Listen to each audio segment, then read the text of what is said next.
kita satukan hati, kita berdoa. Bapa, terima kasih Tuhan buat kesempatan sore hari ini. Kami ucap syukur Tuhan, kami bisa berkumpul kembali bersama Women of Dorea. Kami percaya suatu anugerah yang luar biasa Tuhan berikan kepada kami, sehingga kami dapat ya Tuhan bersama-sama belajar kebenaran firman Tuhan. Kiranya Tuhan pimpin dari awal sampai akhir, biarlah kebenaran firman Tuhan sendiri yang dapat mengingatkan kami, menegur kami, menghibur kami, menguatkan kami. Dan apapun itu ya Tuhan, kami percaya ya Tuhan, jika Tuhan ada di tengah-tengah kami, apapun yang menjadi permasalahan kami, persoalan kami, semuanya Tuhan yang atur, Tuhan yang handle, semuanya kami percaya Tuhan, semuanya dalam kendali Tuhan, dalam kontrol Tuhan. Terima kasih Bapak, terima kasih kiranya Tuhan memimpin dari awal sampai akhir, Tuhan di tengah-tengah kami dan memimpin acara ibadah ini dari awal sampai akhir. Terima kasih Bapak, terpujilah namamu, dalam nama Tuhan Yesus Kristus. Terus kami berdoa dan bersyukur, haleluya, amin. Shalom, para wanita Allah yang luar biasa, Women of Dorea, shalom. Semangat, sukacita, yang di rumah sukacita, yang di perjalanan, di mobil lagi setir-setir sukacita, haleluya. Yang lagi di kantor, di rumah, di perjalanan, semua kita sukacita pada sore hari ini. Seperti firman pada sebelumnya, apapun yang terjadi dalam kehidupan kita, dalam kondisi suka duka apapun, kita harus tetap ada sukacita dalam Tuhan. Nah, pada hari ini, judul firman Tuhan adalah dengan judul perjumpaan. Perjumpaan itu artinya kita ketemu, kita berjumpa secara fisik, ketemu. Saya melihat saudara, saudara melihat saya. Kita ketemu, berjumpa, biasanya kita berjumpa secara on-site. Nah, perjumpaan ini ada dua macam, yaitu pertama perjumpaan yang disengaja. Kayak kita ketemu di Zoom ini, kita sengaja hadir, kita sengaja datang. Kedua adalah perjumpaan yang tidak disengaja. Kita sama-sama buka Alkitab kita buka Lukas 19 ayat 1 sampai 4 tentang Sakius. Saya bacakan, ini agak panjang. Lukas 19 ayat 1 sampai 4. Yesus masuk ke kota Yeriko dan berjalan terus melintasi kota itu. Di situ ada seorang bernama Sakius, kepala pemungut cukai, dan ia seorang yang kaya. Ia berusaha untuk melihat orang apakah Yesus itu, tetapi ia tidak berhasil karena orang banyak sebab badannya pendek. Maka berlarilah ia mendahului orang banyak, lalu memanjat pohon ara untuk melihat Yesus yang akan lewat di situ. Jadi saudaraku, pembacaan kita hari ini mengatakan bahwa Sakius itu adalah orang yang kaya, terpandang, punya jabatan. Nah, kalau dipikir kurang apa lagi, secara garis besar ya, secara garis besar itu sudah mendekati ya perfect gitu ya, banyak diidamkan oleh banyak orang. Dia masuk kategori sebagai orang yang beruntung karena dia punya banyak hal. Nah, dalam hal ini Sakius ingin bertemu dengan Yesus. Dan dikatakan bahwa ketemunya ini tidak sekedar cuma ingin melihat, tapi dia ingin berusaha sampai ingin benar-benar ketemu gitu, ketemu secara pribadi. Di sini dikatakan bahwa ayat 3 dikatakan berusaha. Jadi dia tidak asal-asalan aja ingin ketemu, halo, bukan. Tapi dia ingin berusaha sekali untuk bertemu, tapi tidak berhasil karena dia badannya pendek. Apa usaha yang dilakukan oleh Sakius? Pertama, dia berlari mendahului orang banyak. Orang sekarang ini misalnya ya dalam banyak kerumunan ya, mungkin dia itu serobot gitu ya. Apa caranya mendahului, apa namanya? Kalau orang serobot itu nyerobot supaya dapat depan sendiri, supaya bisa lihat Yesus. Tetapi dia nggak bisa karena badannya pendek dan mungkin terlalu banyak kerumunan orang. Terus kemudian dia cari cara lagi, dia tidak putus harapan, dia tidak putus semangat, sampai dia naik ke pohon ara. Jadi usaha yang dilakukan Sakius ini menunjukkan keseriusan yang sangat besar untuk bertemu, berjumpa dengan Yesus. Boleh dikatakan dia itu mempunyai semangat yang antusias, kekeh Gimana caranya aku bisa ketemu? Gimana caranya aku bisa berjumpa? Karena ini adalah momen dalam hidup saya. Mungkin kan waktu itu tidak tiap hari ya, tiap hari Tuhan Yesus melewati di kota Jericho. Jadi tidak tiap hari Yesus berada di Jericho. Jadi mungkin menurut Sakyus ini adalah suatu momen. Nah, ini kesempatan. Nah, saudaraku, ini hampir-hampir mirip ya, dia bukan suka, karena dia berdesak-desaan berlari loh ya, Kak, jalan santai, tapi dia berlari mendahului orang banyak, karena nggak bisa dia memanjat pohon ara. Nah, soal memanjat pohon, saya punya pengalaman yang berkesan ketika saya masih kecil. Ini masih kecil ya, kelas 6 SD. Di rumah saya waktu itu saya barusan pindah, kami sekeluarga barusan pindah di rumah yang baru dibangun dan selesai. Kemudian kita pindah. Nah, di belakang itu ada halaman kosong yang ada pekarangan kosong yang ditumbuhi jambu jambu biji. Jambu biji itu hijau tapi dalamnya merah dan rasanya manis. Nah, setiap pulang sekolah, saya waktu itu kelas 6 SD ya, setiap pulang sekolah setelah makan ganti baju sering naik pohon itu. Jadi waktu kecil saya tidak punya pengalaman untuk naik pohon. Kalau sekarang ya enggak. Kalau waktu kecil kelas 6 SD suka naik pohon. Kemudian di sana itu banyak sering berbuah gitu loh. Jadi kita makan buahnya seneng, sama merasakan semilirnya udara di atas pohon itu enak gitu, maksudnya semilir angin, karena waktu itu di lingkungan sekitar kita masih banyak lahan yang kosong dan ditumbuhi rumput-rumput yang hijau. Karena sekitar tahun berapa itu ya, saya masih SD, mungkin sekitar tahun 80-an mungkin ya. Jadi tanah banyak yang masih kosong, ditumbuhi rumput-rumput. Saya ada di atas pohon makan jambu biji. Rasanya nikmat sekali, rasanya senang sekali, semilir angin. Nah, tapi saya kan masih kecil, saya kan masih kelas 6 SD. Yang jadi masalah ini tidak sama situasi kondisinya dengan Sakyus. Sakyus ini sudah menjabat, dia punya jabatan, dia orang terpandang. Nah, kalau orang terpandang naik pohon itu kan ya rada-rada apa ini ya, membuat orang lihat itu geli ya. Nah, kalau saya waktu itu kan di halaman belakang rumah, nggak ada yang lihat. Mungkin yang lihat cuma ya mereka kakak adik atau orang tua. Karena sekitar saya tuh nggak ada teman lagi, rumahnya masih kosong, masih jarang ada 1-2 rumah. Nah, dan juga masih anak-anak. Tapi kalau Sakyus ini dia orang yang terpandang, dia kepala ini pemungut cukai. Nah, ya kalau kepala pemungut cukai kalau hari-hari ini setara dengan apa ya ini ya, orang yang terpandang punya jabatan, misalnya kantor ya, yang mungkin manajer, mungkin direktur, pasti kan orangnya rapi, mungkin juga pakai sepatu yang rapi lah, mungkin dia punya jabatan. Kalau di dalam pemerintahan bisa juga Bapak Camat, Bapak Wali Kota, misalnya begitu, misalnya seperti itu. Nah, kalau kita naik di atas pohon, nah, terus disaksikan banyak orang, itu rasanya seperti orang-orang bergumam, ini aneh, gak keliru saya itu, ya kan? Itu kan Sakyus, itu saja. Mungkin orang apa nih ya, saling komen ya, kalau gitu ya. Itu apa kakak stres kamu, mungkin orang berpikir begitu. Tetapi Sakyus itu mempunyai sikap hati yang kekeh. Karena apa? Dia ingin melihat Tuhan, karena ingin dia bertemu dengan Yesus. Dia sangat ingin sekali, sehingga dia tidak peduli lagi dengan orang di sekitarnya. Nah, mungkin bagi Sakyus ada istilah ini, ada saatnya kita stay, ada saatnya kita juga on the way, ada saatnya kita care, ada saatnya kita I don't care.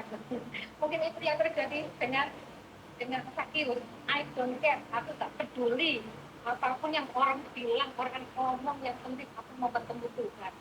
Biar yang satunya omen apa, orang julitin apa, terserah, yang penting aku ketemu Tuhan. Aku ingin lihat secara langsung Tuhan. Nah, jadi dia itu mempunyai kerinduan bukan hanya sekedar, tetapi benar-benar dari lubuk hatinya yang paling dalam untuk bertemu dengan Tuhan. Kita pun juga demikian. Dari pembacaan ini saya merenungkan bahwa kalau kita ini ingin ketemu dengan Tuhan itu juga memerlukan suatu perjuangan. Mungkin saudara harus bangun tengah malam dan niat gitu loh, tiba-tiba Tuhan ingin ya hari ini, ingin tengah malam nanti aku terbangun dan berdoa supaya suasana tenang, suasana teduh, supaya aku lebih konsen, supaya aku lebih fokus dengan Tuhan, dengan segala macam upaya lah. Kita ini butuh perjuangan, jadi tidak sekedar seperti perilaku banyak orang tadi. Banyak orang tadi itu kan cuma lihat, berdesak-desakan, ingin lihat, ingin apa yang terjadi. Jadi orang yang haus. Orang yang haus, saudara pernah ya rasanya haus sampai tenggorokan ini kering, seperti hasil dehidrasi, dan kemudian saudara kasih air yang sejuk, mungkin air dingin, air es. Saudara kalau minum pasti buru-buru minum dengan sukacita. Nggak ada lagi di situ kita ingat manner, misalnya cara minum yang baik adalah tangan kiri pegang ini, tangan kanan pegang cangkir misalnya. Diminum, cangkirnya sama alatnya ini dibawa ke mulut, bukan mulut yang datang gini. Itu misalnya salah satu contoh, misalnya tata cara minum yang baik. Tetapi kalau kita haus, kita dahaga sekali, kita butuh sekali yang namanya air supaya kita ini enggak kering, enggak tersedak, dan apapun yang terjadi enggak tahu. Kita akhirnya minum dengan kita enggak ada jaim lagi. Demikian juga dengan Sakyus. Sakyus ingin ketemu Tuhan, sudah hilang jaim-jaimnya untuk ditinggal sementara. Rasa-rasa jaimnya ini kalau dilihat orang bilang apa, orang bilang untuk sementara waktu saya tinggalkan dulu. Atribut ini saya tinggalkan dulu. Saya mau ingin cari Tuhan itu benar-benar dengan berbagai macam cara, berbagai macam usaha kita. Apa yang aku bisa buat supaya aku ini bisa bertemu secara pribadi dengan Tuhan. Nah, seperti pujian, seperti rusa rindu sungai, jiwaku rindu engkau, dan seterusnya. Kaulah Tuhan hasrat hatiku, ku rindu menyembahmu. Kita ingin coba rasakan itu gimana sih kehausan kita dengan Tuhan, coba sekali kita biarkan haus sekali dan kita minum air yang segar, kita akan merasakan seperti itu kelegaan yang terjadi. Nah, kita tahu bahwa akhirnya yang terjadi adalah Tuhan itu memperhatikan di antara banyak orang di situ dengan pemeliharaan hati, di mana hatinya Sakyus ini tidak sama dengan hatinya kebanyakan orang di situ. Dia satu di antara sekian banyak orang yang benar-benar ada hasrat untuk ketemu dengan Dia di antara kita semua, kita ini menjadi seperti Sakyus. Tuhan itu melihat hati ini, dia itu benar-benar sampai ingin ketemu kayak apa gitu, berjumpa secara pribadi. Tengah malam, entah pagi-pagi buta, berdoa, entah dalam kondisi apapun yang saudara anggap itu membuat saudara itu mudah untuk koneksi dengan Tuhan, itu kita lakukan saudara. Kita berupaya, berusaha, ya semampu saudara apapun. Tuhan menghargai setiap usaha kita. Tuhan menghargai usaha Sakyus untuk bertemu dengan dia, dan saya percaya Tuhan juga menghargai setiap usaha kita, nah, apapun itu. Nah, kemudian Sakyus dikatakan ayat 5, Sakyus intinya nih ya, Sakyus turunlah, sebab hari ini aku harus menumpang di rumahmu. Loh, di atas sekian banyak, kenapa Sakyus yang dipanggil? Berarti Tuhan itu tahu, hatinya orang itu tahu, walaupun tersembunyi di balik kerumunan orang dan di dalam pribadi kita nggak kelihatan hatinya bagaimana Tuhan tahu. Ya, ayat 6 dikatakan bahwa Sakius akhirnya turun, dia menerima Yesus dengan sukacita. Dengan sukacita. Dari hal ini saya bisa katakan bahwa Sakius benar-benar merasakan berkat jasmani dan rohani.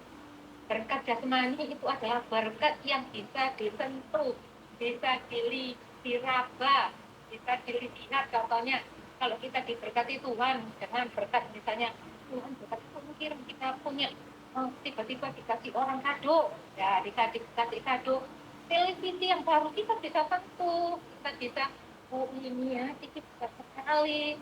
Hanya Tuhan kirim, Tuhan berkati dengan AC, baru kita lihat, AC-nya besar, itu bisa disentuh. Nah, itu berkat jasmani. Ada uang tunai, bisa kita sentuh. Tetapi ada juga berkat yang tidak bisa disentuh, tetapi bisa kita rasakan. Ada, dan bisa kita rasakan. Apa itu? Sukacita, damai sejahtera, ketenangan, kedamaian. Hati itu rasanya damai. Sekarang apa gunanya misalnya Sakis banyak uang, tapi dia tidak tenang. Tenangan itu mahal, saudara.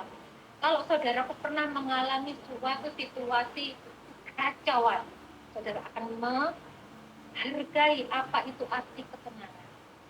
Kalau saudara itu di dalam lingkungan yang suka ribut terus, suasana ribut terus, pada waktu saudara mengalami damai sejahtera, saudara itu akan merasakan indahnya ya damai sejahtera itu ya. Kalau saudaraku terbiasa di dalam kondisi banyak tekanan sana sini, pada waktu saudaraku mengalami kelegaan, situasi kondisi kelegaan, saudara itu akan merasakan indah ya, kelegaan di dalam Tuhan itu indah ya, sukacita ya, enak dalam hadirat Tuhan, rasanya itu tentram gitu. Ini nggak bisa diungkapkan dengan kata, tapi bisa dirasakan. Nggak bisa disentuh, nggak bisa dipegang, tetapi bisa dirasakan. Itulah berkat rohani. Jadi Sakius ini mengalami berkat spesial.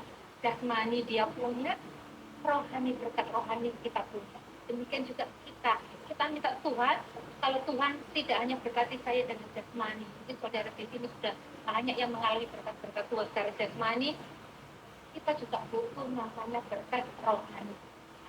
Ada kedamaian, ada sukacita, hidup dengannya pulas, terus gak mikirin apa-apa, bukan gak mikirin apa-apa, bukan gak ada pikiran, tapi pikiran ini selalu sukacita gitu, gak yang ribut melulu, sumpah melulu, gelisah terus, puasa terus. Tuhan, berikan aku berkat-Mu itu Tuhan.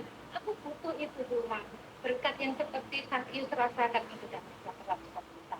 Nah, ini Sakius ini dia berusaha berjuang untuk ketemu dengan Tuhan. Saya punya kesaksian.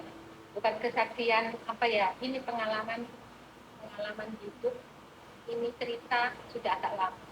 Sekitar tahun 2000, lama ya, sekitar 24 tahun yang lalu. Nah, 2001 kalau nggak salah, 2001 atau 2002. Nah, itu pada waktu itu internet mungkin sudah ada, tapi YouTube belum ada. YouTube ada itu tahun 2005. Nah, waktu itu saya mungkin tahun 2001 atau 2002, saya lupa pastinya, tapi 2000-an. Nah, pada waktu itu ada hamba Tuhan yang bernama Benny itu melayani di KKR. Ikutilah ibadah kebangunan rohani dilayani oleh evangelis Benny Hinn waktu itu di Jakarta. Nah, kemudian saya sampai aja karena saya ini dapat info ini dari suami saya waktu itu masih dalam tim pelayanan ya. Mereka satu tim itu rencana berangkat sama-sama untuk menghadiri KKR Kebangunan Rohani di Jakarta. Kemudian saya dikasih tahu, nanti tanggal sekian aku mau ke Jakarta sama teman-teman untuk hadir di acara Kebangunan Rohani. Oh iya, ya sudah. Saya waktu itu masih yang sulung yang pertama masih umur 3 tahun. Nah, 3 tahun. Kemudian oke. Saya oke aja karena ya nggak apa-apa, memang itu kegiatan yang bagus ya untuk menambah kerohanian kita semakin bertumbuh. Kemudian suatu siang, waktu itu nggak ada YouTube kan, jadi TV kita masih diisi oleh TV-TV yang pada eranya. Nah, waktu itu ya RCTI tak apa-apa saya lupa. Kemudian muncullah iklan rohani itu. Nah, muncul waktu sore itu sore hari. Jadi ada saya, ada suami, ada anak saya di rumah. Lihat TV sama-sama. Waktu itu mungkin malam, saya nggak tahu. Pokoknya itu kita pas ngumpul. Nah, lewatlah iklan itu. Terus lagunya itu luar biasa. Holy Spirit, na na na na in this place. Holy Spirit, oh Adel, come in this place. Oh saudaraku, baru dengar lagunya itu ya, dia di TV, saya di rumah, langsung syuk, tanya gila Tuhan itu kayak menyentuh gitu ya, langsung, oh apalagi suami saya itu apa ini suka ngasih apa ini dorongan semangat. Oh, kalau istilah orang apanya ini suka apa ini kan support ya, kalau istilah negatifnya itu ngompori, tapi ini istilahnya positif gitu loh. Kalau negatif itu kan ngompori, kalau ini kasih kamu gak datang rugi katanya gitu, saya diiming-imingi gitu loh, kamu harus datang, ini sekali seumur hidup di Indonesia, dia itu jarang waktu itu karena nggak ada YouTube. Kalau zaman sekarang kalau kita lihat hanya di YouTube, kalau nggak bisa lihat sekarang ya bisa ditunda tuh minggu lagi, entah 2 minggu lagi, kalau siang repot bisa malam, kalau malam repot bisa siang dan sebagainya. Waktu itu benar-benar rasanya itu nggak akan ketemu lagi gitu loh. Jadi saya itu sangat-sangat antusias sekali. Oh kamu seumur hidup baru kali ini, kalau kamu nggak ketemu rugi. Oh, iya. Nah itu siapa? Dia tuh ikut ya gabung ya sekali sama grupku. Ya wis ya. Akhirnya anak saya umur 3 tahun saya ajak. Nah, saya naik kereta api karena dengan rombongan, dan di sana saya ada kerabat dari Jakarta bilang, iya nanti tak jemput ya di stasiun. Oke, saya nginep di sana. Kemudian kita berangkat, kita nginep di sana. Kemudian saya diinfo sama kerabat saya di Jakarta. Puji Tuhan loh, kita dapat undangan yang di VIP. Berarti kita depan. Kita bisa lihat langsung. Saya kok rasanya ini seperti air apa kering, padang yang tandus disiram dengan air sejuk. Asik-asik. Saya itu sangat berhati-hati sekali untuk ketemu. Udah, jadi dengan semangat berangkat. Berangkat dengan rombongan, ternyata mobil itu tidak bisa masuk sampai di satu tempat, apa namanya itu waktu itu, apa istilahnya. Jadi banyak yang bawa bis itu ngumpul di situ, termasuk yang bawa mobil pribadi. Akhirnya kereta, tapi saya dijemput sama keluarga, dan kerabat saya ini nganter kita rame-rame naik mobil nganter di situ. Oh, turun di sini, ya kita ngikut aja turun. Kita turun waktu itu sore sekitar jam 5 sore. Jalan kaki oke, kita ikuti. Saudara saya nggak tahu, ternyata jalan kakinya itu jauh sekali, sekitar 1 kilo lebih. Ya ampun, jadi saya itu waktu itu sama gendong anak saya yang umur 3 tahun. Saudara tahu, oh anak umur 3 tahun itu berat badannya itu sekitar 12 kilo. Kalau saudara bisa cek, rata-rata berat anak umur 3 tahun itu 12 kilo sampai 15 kilo. Saya gendong, karena apa? Kasihan suami saya, gendong aja. Dia mau gendong, tapi saya nggak tega, karena suami saya waktu itu habis jatuh, jadi kakinya itu habis digigit, apa itu, jadi belum terlalu sempurna gitu loh. Jadi kalau gendong itu kan saya juga punya hati ya, walaupun dia laki, dia gendong, saya juga punya hati deh. Enggak, sini. Itu terus aku padahal dalam hati itu Tuhan, kakiku ini capek sekali. Dan saya itu dengar orang-orang itu sama-sama ngomong, ampun ini mau masuk pintu gerbang, masuk ke pintu gerbangnya acara dibenihin aja kayak gini, apalagi harus buka surga. Jadi saya ini sama gendong, saya mendengarkan orang-orang ngomong itu ya geli ya, pengen ketawa ya, pengen ya menghibur. Aku kok ternyata semua juga mengeluh. Tahu nih sama sampai akhirnya kalau belok kanan ada rute kanan kiri. Padahal itu undangan VIP. Sudah, di situ benar ketemu setelah capek. undangan VIP. Saudara tahu VIP, saya kira duduk paling enggak ya, di dekat nomor 5, saya bersyukur lah. Ternyata enggak, itu masih di dalam area lapangan. Lapangan dikasih kali tampar gini. Ampun, ini sudah VIP. Nah, kalau bukan VIP itu jaraknya 500 meter lagi ke belakang. Aduh, lihat mimbar layar itu aja sudah sempat lihat benar benar Tuhan itu turun. Masuk saudaraku, saya lihat di sini, lihat ya. Saya kalau lihat bisa lihat, tapi ya jauh gitu loh. Dekat ini layar, orang pengen dekat layar itu pun desakan, jadi pengen lihat layar itu, layar tancap itu dulu betul nggak ada gedung seperti sekarang, masih tanah lapang. Jadi dipikir begitu muncul Holy Spirit, kemana nih display, langsung, ini hati aku kan, dalam buat senang sekali. Sudah hilang tadi yang capek gendong itu lagi sudah hilang. Senang sekali dalam hadirat Tuhan. Nah, saya merasakan begitu saya baca Sakyus ini kembali ke Sakyus ya, seperti ini yang dia rasakan, karena saya itu mengalami pengalaman itu sendiri, bukan diwakilkan, saya sendiri yang mengalami secara langsung gitu loh. Jadi ketika kita bertemu dengan Tuhan ini masih hambanya loh ya, hamba Tuhan loh. Nah, kalau kita misalnya suatu saat Tuhan Yesus mengadakan KKR, kebaktian kebangunan rohani di Jakarta, jangan begitu. Lihat saudaraku yang Blackpink di Singapura, orang bela-belain loh. Nah, misalnya Tuhan Yesus sudah KKR, misalnya di Singapura, mungkin orang itu akan berjuang, berusaha apa caranya pergi, nggak tahu entah dengan pesawat, nggak tahu dengan kapal laut, entah apa-apa pasti semua akan berjuang, ya pengen supaya lihat dari dekat dulu.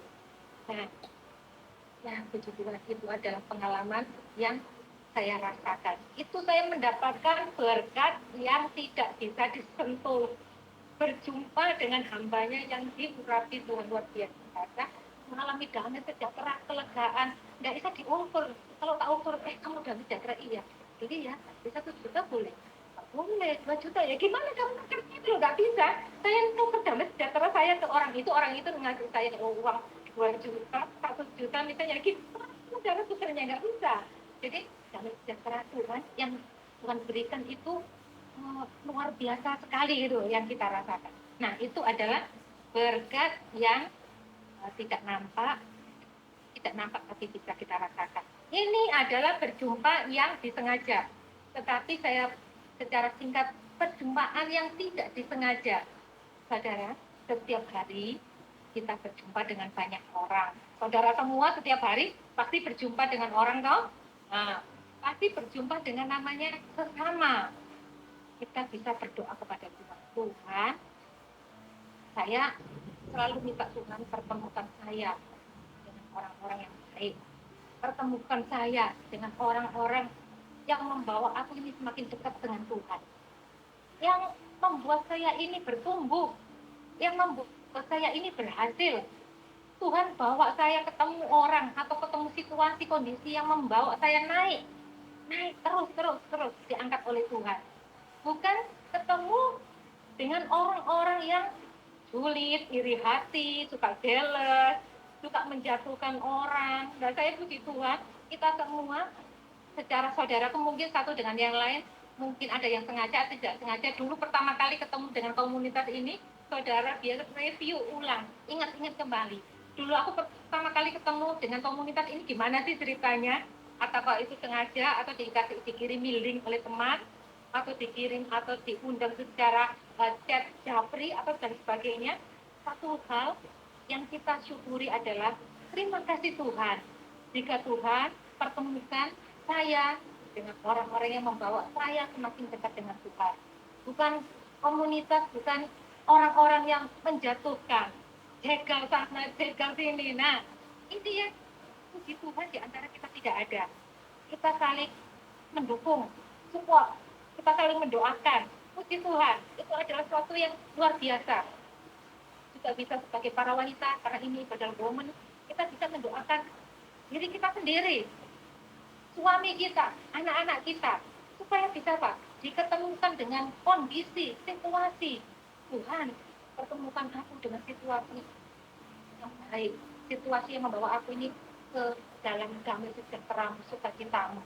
Kalau kita dipertemukan dengan situasi yang kacau, balau, itu kan membuat kita ini ikut kacau gitu ya. Kalau kita situasinya kacau, hati kita ini terganggu, pikiran kita terganggu. Tetapi kalau kita dibawa Tuhan untuk bertemu dengan situasi kondisi yang baik, semakin naik, berjumpa dengan kondisi keadaan yang baik, kita akan merasakan damai sejahtera, tenang gitu saudaraku.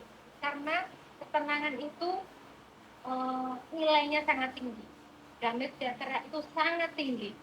Saudaraku, kita cari Tuhan, cari apa sih? Kalau Tuhan sanggup memberikan berkat secara jasmani, kita percaya Tuhan juga sanggup memberikan kita berkat-berkat rohani. Tuhan, perjumpakan aku, perjumpaan ilahi dengan Tuhan. Jumpa dengan Tuhan secara pribadi. Dalam kondisi suka, duka, lagi diberkati, lagi bokek, lagi kekurangan, lagi kelimpahan. Tuhan, aku pengen bertemu intim, ada keintiman dengan Tuhan. Dan aku juga ingin ketemu dengan situasi dan kondisi yang penuh dengan suasana surgawi. Itu mahal nilainya, saudara. Tapi biarlah kita saling mendukung dalam doa, saling mendoakan hamba-hamba Tuhan. Di sini juga perlu didukung oleh kita yang peserta Zoom jemaat Tuhan. Jemaat juga Tuhan perlu didukung, didoakan oleh hamba-hamba Tuhan. Jadi kita perlu saling mendoakan. Karena itu yang membuat kita ini kuat. Kalau kita ini bertahan dengan kekuatan kita sendiri, pasti kita tidak kuat, kita tidak mampu. Tapi kalau kita saling mendoakan, kita minta perjumpaan pribadi dengan Tuhan, Tuhan pasti akan genapi. Kiranya sekian firman Tuhan, biarlah menjadi berkat buat saudara dan saya. Kita akhiri, sama-sama kita berdoa.